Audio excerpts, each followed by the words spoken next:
রাত 2টা থেকে 4টা পর্যন্ত ফ্যামিলির সাথে কোথায় কোথায় ঘুরলাম আর কি কি খেলাম সব কিছু নিয়েই থাকছে আজকের ভিডিও। তো ভিডিওটি স্কিপ না করে পুরো ভিডিওটি দেখার জন্য অনুরোধ রইল। আসসালামু আলাইকুম সবাইকে, কেমন আছো সবাই? রাত 12টা বাজে আমরা ফ্যামিলির ছোট বড় সদস্য মিলে বের হয়ে গেছি 300 ফিট পূর্বাচল যাওয়ার উদ্দেশ্যে। তো এই তো আমরা অলরেডি চলে এসেছি। জায়গাটা তো তোমাদের অনেকেরই চেনা। আমিও এই ভাইরাল ছবি তোলার জায়গায় একটা ভিডিও করে নিলাম। আর প্রথমেই সবাই বন্দুক দিয়ে যে বেলুন ফোটানো হয় সেই গেমটা খেলছিল। তারপর সামনে একজন বিক্রি করছিল ওনার গ্রামেরই সব কিছু সবজি ফল। তো এখান থেকে আমরা একটা গাছের পাকা পেঁপে নিয়ে নিলাম খাওয়ার জন্য, আর স্বাদটাও খুবই মিষ্টি ছিল। শীতের সময়ে এত মিষ্টি পেঁপে পাওয়া সেটাই হচ্ছে বড় কথা। আর এখানে আমার আন্টি কুকুরটার সাথে একটু খেলা করছিল, কুকুরটা আসলেই কিউট ছিল। তারপর আমরা একটা মিষ্টির দোকানে চলে এলাম। এখানে অনেক ধরনের মিষ্টি ছিল। তো এই বড় বড় বালিশ মিষ্টিগুলো দেখে আমরা একটু মজা করছিলাম। আসলেই এত বড় মিষ্টি খাওয়া কারো পক্ষেই সম্ভব না।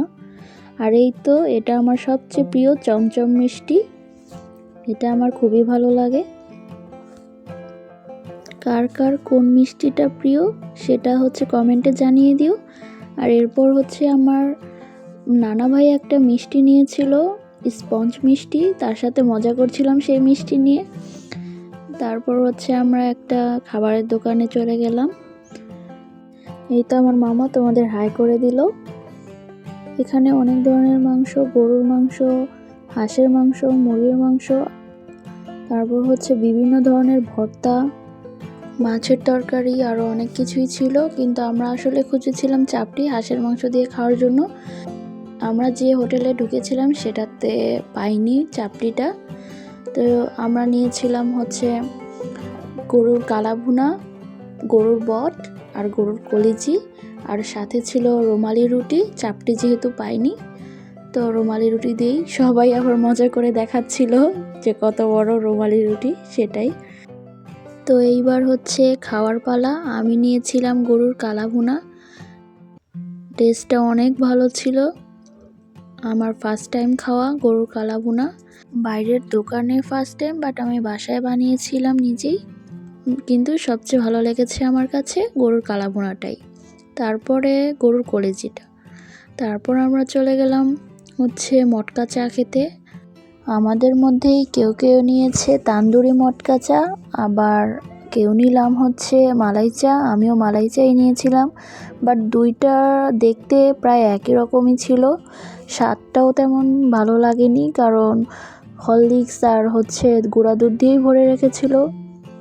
অত ভালো লাগেনি চায়ের স্বাদটা। মালাই তো খুঁজেই পেলাম না। আর এই যে দেখো আমি যে নিয়েছি চাটা দেখতেই মনে হচ্ছে দই খাচ্ছি। তারপর আমরা চলে গেলাম কাবাবের একটা স্টলে।